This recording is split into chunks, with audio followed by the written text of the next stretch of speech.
নাহমাদুহু ওয়া নুসাল্লি আলা রাসূলিহিল কারীম, আম্মা বাদ।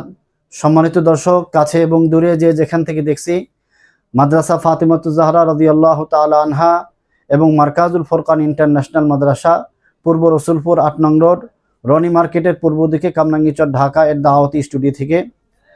সম্মানিত দর্শক, আমরা আজকে একটি গুরুত্বপূর্ণ মাসআলা আলোচনা করব। অনেকেই জানতে চেয়েছেন,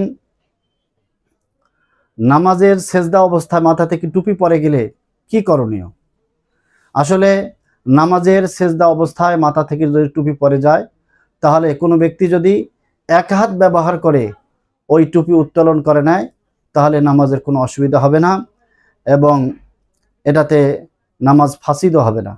আর যদি কোনো ব্যক্তি দুই হাত ব্যবহার করে মাথায় টুপি উঠিয়ে নেয়, তাহলে নামাজ ফাসিদ হয়ে যাবে। কারণ দুই হাত ব্যবহার করলে এটা আমলে কাসির হবে, আর নামাজের মধ্যে আমলে কাসির করা এটা নামাজ ফাসিদ হয়ে যাওয়ার কারণ।